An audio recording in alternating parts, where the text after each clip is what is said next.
Hi, welcome everyone. It's been almost 20 years since Seat decided to go beyond what it had done so far and produce a car that would be both bigger and a class above its other models.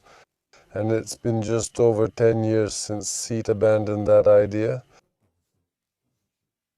What happened, what worked, and what didn't work in the case of the Seat Exeo, that's what we'll talk about today with Makek.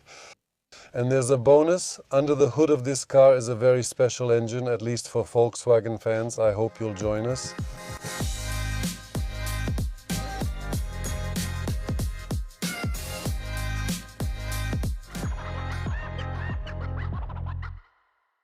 Hi, I'm Masek. I came to you in Dobrzyc. I wanted to present to you the Seat Exeo. My car was manufactured in 2009. It has a 1.8 turbo engine, legendary for this group, and at this moment it has 123,000 kilometers on it. I bought the Seat in July 2024. I was a bit motivated by the fact that at that time there was quite a lot of talk about the clean transport zone in Krakow. And at that time I owned a first generation Seat Leon with a 1.9 TDI engine, and that Seat simply wouldn't meet the standards to enter Krakow. And I decided that even before the official announcement, I had to change my car because the prices of older diesels were slowly starting to drop. The model that caught my attention was the Seat Exeo because I've always liked Seats. And I wanted to buy it with the 1.8 turbo engine mainly because it's a well-known, reliable engine. Of course, it has an LPG system installed, so economical driving was also a bit of an advantage. And what also drew me to it was that it was pretty comfortable for a Seat, because Seat hadn't really made a similar model in this class before. So this is basically the only Seat model in the D-Class. And it also tempted me with that comfort, with the front suspension, and it's a bit different for a Seat. Also with a slightly more comfortable interior. I started looking for this model around April last year. And I searched for quite a long time for a unit that, so to speak, would meet my expectations. I was only interested in the sedan and only searched for the 1.8 turbo, not the station wagon. Another factor in my purchase was a slightly better equipment version. Mainly I cared about xenon headlights, also about having leather upholstery. Compared to the Audi A4 B7, which the Seat is based on, the front bumper was changed. The fender cutouts. I'll discuss the fenders more later. The grille and the headlights. And the hood has also been slightly redesigned. The only change on the side is the placement of the mirrors. In Audi, they were placed here in this triangle. As far as I know, the rear doors from the A4 fit here. Moving on to the rear part. Compared to the A4, the trunk lid has been changed, the rear bumper and the lights have been slightly redesigned. In the Audi A4, the license plate was here. There was also an optional aero package in the Seat, which included the rear bumper, front bumper, grille, spoiler, and side skirts. Prices for a used full set are around 100,000 zlotys. An extra touch is this exhaust tip. It's very hard to find in Poland. I personally checked it abroad. There were also versions with 2 additional exhaust pipes. They were available in the 2.0 TSI versions and in some 2.0 TDI versions. I would also like to draw attention to the fenders in this car. Compared to the A4 at first glance, they look the same, but the drawback of these fenders is that roughly at this height, a sponge is factory installed. This sponge, over time, if it hasn't been removed, collects water and the fender starts to rust. It starts here and goes all the way up and it spreads to the sides. Remove the sponge immediately after purchase. Because someone might think that fenders for this car are cheap, since you can buy some used ones for a few hundred zlotys and that'll be the end of it. No, because there are no aftermarket parts for this car. Replacements are only at the authorized service center. One fender costs about 1,300 zlotys to paint, so that's 2,600 plus the cost of painting both fenders.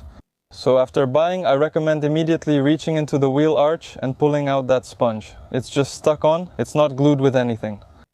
Getting back to the aero package. It was characterized by the fact that the front bumper was different because in these places there were specially designed air intakes. And it was the same on the rear bumper. Another thing is that the grille had horizontal slats. This is also a very hard to find feature in the Exeo. And the bumper was also different here, depending on whether the car had xenon headlights or not.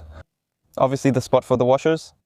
My dear friends, this episode is sponsored by Mubi.pl, a service you probably already know for buying cheap insurance. This comparison tool checks offers from many different insurance companies and gives you a ranking of the cheapest offers. When you buy through Mubi.pl/Zaka, after purchasing a policy, you can also get 100 zloty cashback. Check it yourself, even if your policy isn't expiring right now. After entering your car's details, you'll get an overview of the whole market in a few seconds. But keep in mind, the prices shown will be before that cashback is deducted. Compare it to what you paid for your last policy. It could be useful later. The link's in the description. And let's not overpay for insurance. Seat has a 1.8 turbo engine. It's a legend in the VAG group. It was used in many models, from the Polo, Superb, Golf, Leon, and many others.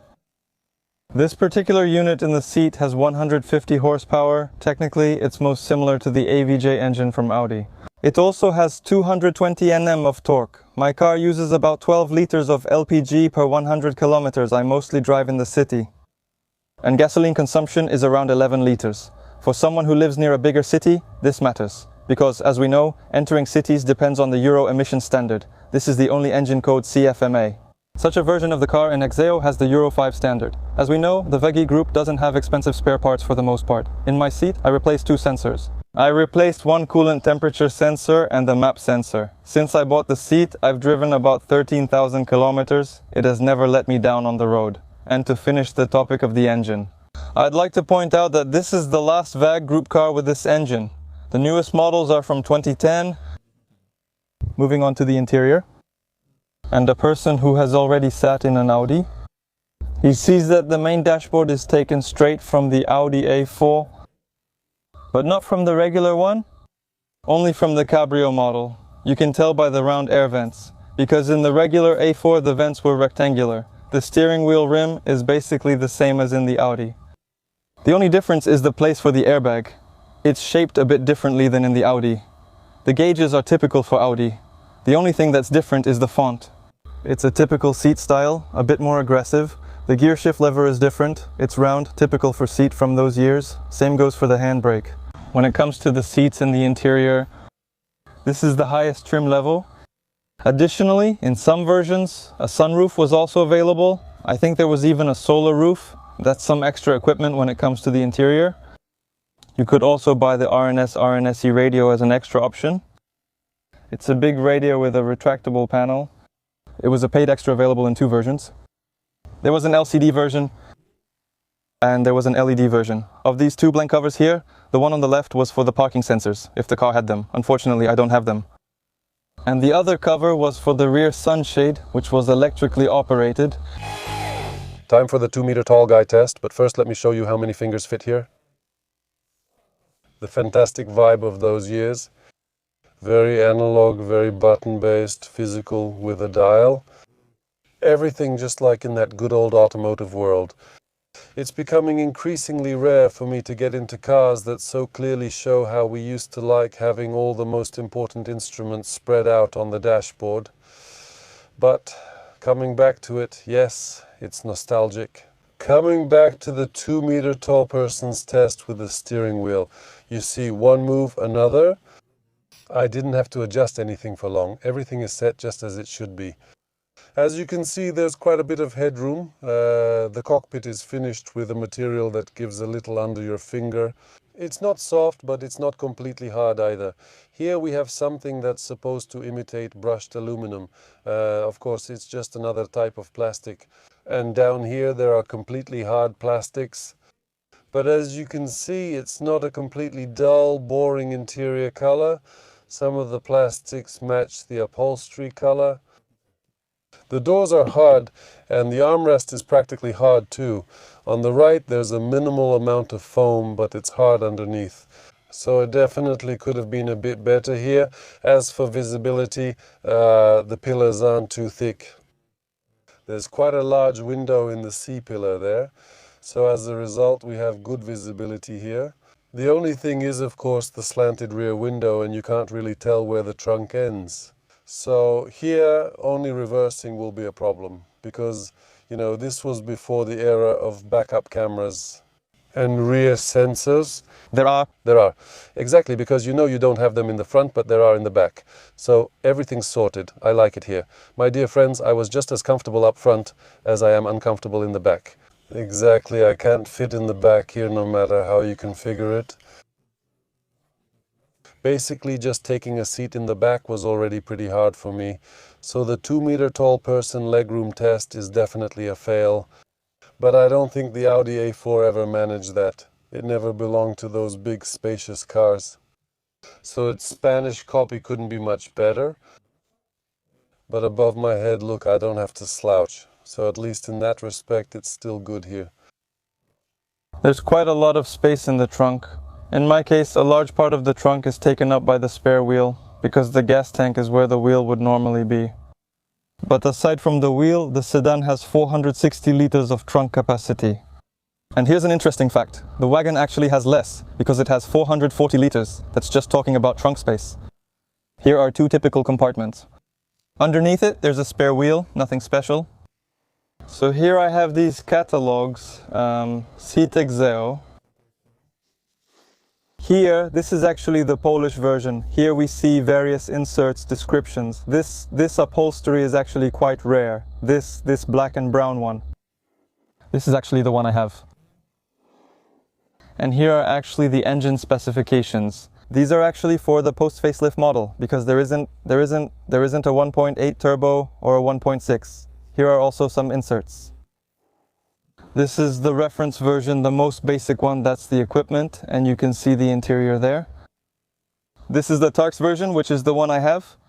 And there's also the Sport version. Here you can already see the radio I mentioned with the media label. This is the better version. And there's also this button for the automatic. And here, as you can see, the seats are contoured. They're a bit more so. Additional options are available. LED daytime running lights. Electric seats, storage, solar sunroof. Air conditioning panel, Bose sound system, Multitronic automatic transmission. A bit unreliable for this model. Everything from Audi, everything, right? That's right, that's right. And that's what equipment was available on the better equipped trims. And there's also a second catalog. It's a bit, this is from the city catalog, marked in German. That's right, in German. Here you can also see that radio. Here, different equipment versions, alarm. And this model? And I actually bought this model too, because it was in the package. The same guy was selling it. Listen to how the 1.8 turbo sounds.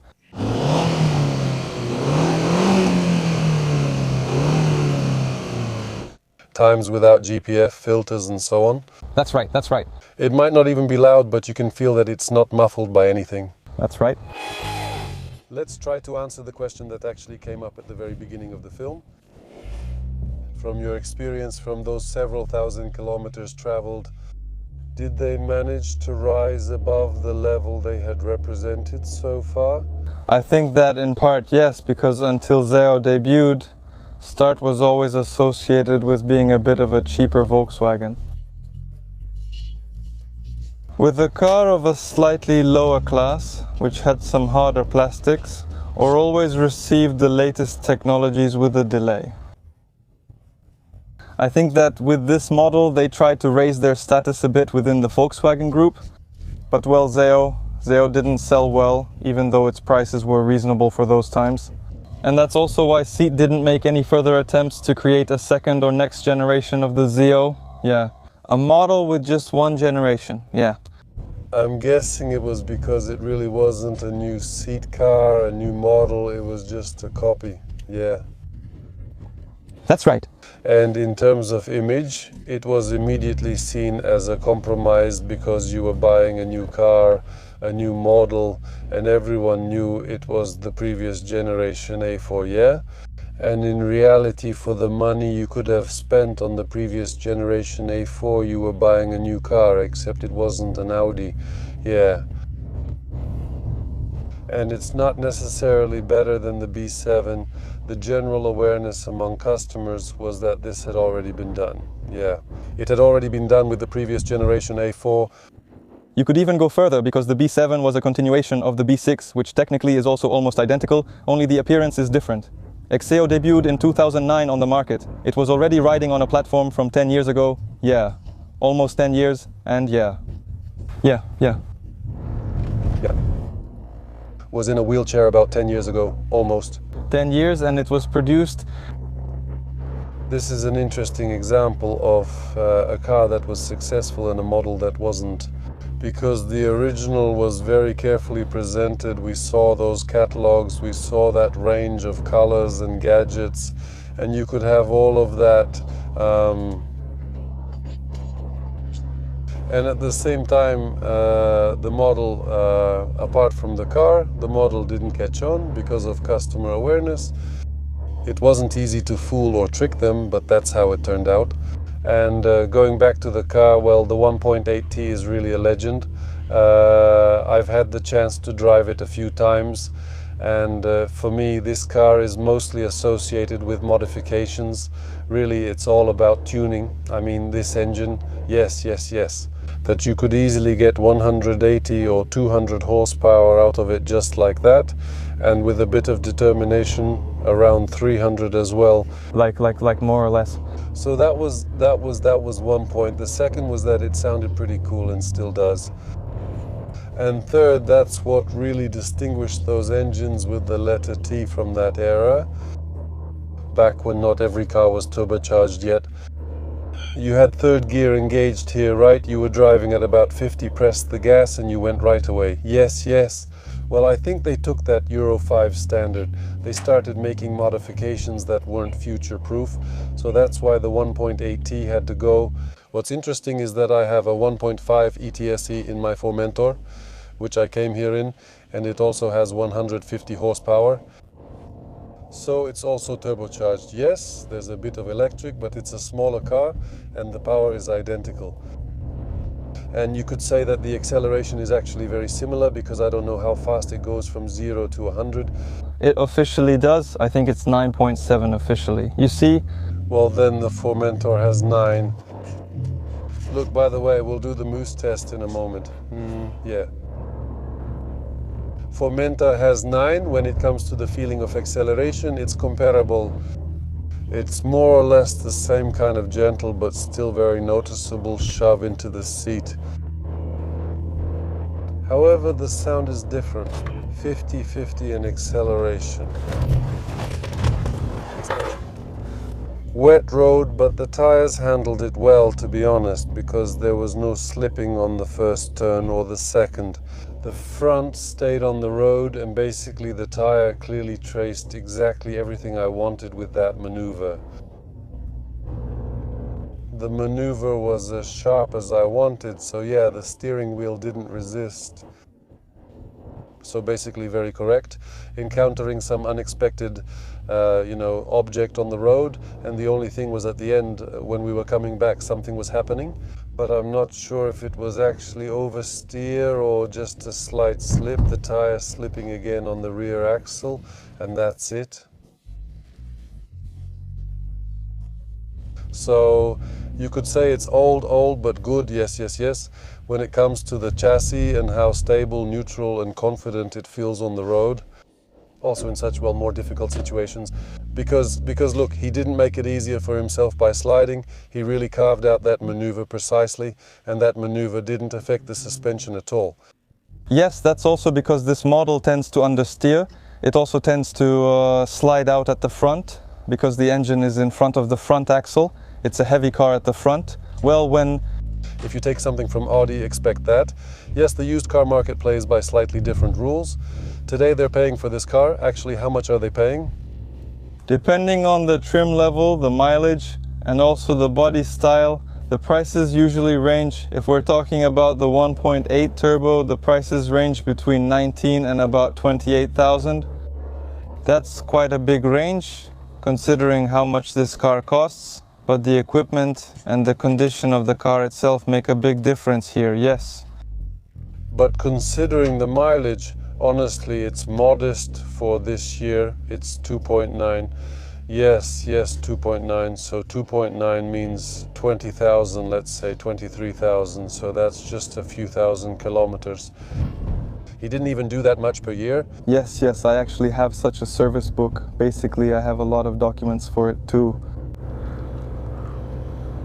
Well, for that kind of money, yeah. I requested a bit more for the car. Also, Well, okay, but let's say for money in that range, Car. not worn out and not just an ordinary regular one, but something with ambition, yes. Yes. Who will give her children here, sometimes shining with synonyms, sometimes with appeal or skin. Yes. There are many reasons To think about. it, so I'm not surprised. For you it was pretty natural because the dog says you're a hustler. Yes. And what else did you have besides the Leon? So Leon was my first car, the Leon 1K, and this is my second car now. So I didn't have any more cars, but when I was buying another one, I was also thinking about Audi. Also the A4, but with the 1.8 turbo.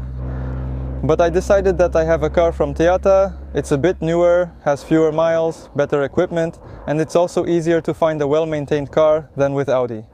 How quiet is it on the road when you're cruising down the highway? Does it feel like an Audi or a Seat? I would say it's a bit closer to Audi. This car is pretty quiet. Honestly, with ambitions you may not see, but you can hear here. That's right, that's right. I think the build quality is also closer to Audi than to Seat because nothing rattles here, nothing. Yes, yes. I saw a sticker that you're a member of the Seat group, Exeo Poland. Is it Poland already? I don't remember now. Poland? Yes, Poland. The question is this such an exotic car that finding another one like it on the road isn't easy, and you have to join online groups just to see another car like it? Yes, that's true. When I'm driving around my area, in my county, I really rarely see Exeo. The group is useful mainly for ordering some body parts or getting advice. There are about 7,000 people from all over Poland in the group, so that's quite a few. Yes, so for such a niche model, I think that's quite a lot of people. And I checked, I know that there are a few groups in England and there's a general pan-European one, but looking at it, the Polish group is the largest. On the primary market, people didn't want to buy it because it's basically a knockoff Audi, but on the secondary market, it seems like everyone would like to have an Audi for the price of a Seat, right? That's how it is. And you look at it completely differently now. Often, especially in groups on the market, there are frequently posts looking to buy a Seat Exeo 1.8 turbo sedan. Well, look at that. So that's your object of desire, so... Let's put it that way. That will be the movie's title, yes. Exeo, the object of desire, yes. Maciek, we're heading back to base. Time for a summary. This is definitely a car that had big ambitions and it achieved quite a lot. Customers in the new car market didn't forgive that, but in the used car market, the car is thriving. After some time, it's only now experiencing a second youth. It has just now gotten a second chance, and as you can see, it took advantage of it. If what you're saying is true, that so many people want exactly this model with this engine, then congratulations, you have an object of desire, a real rarity. Absolutely, it's in good shape, low mileage, just drive and enjoy. No one will stop you from driving into Krakow, so what more could you want? Of course, that's right. Thank you for the presentation from the car, and once again, congratulations on a great car. And to you, my dear viewers, thank you for watching this episode. Remember to subscribe and see you in the next videos. Bye.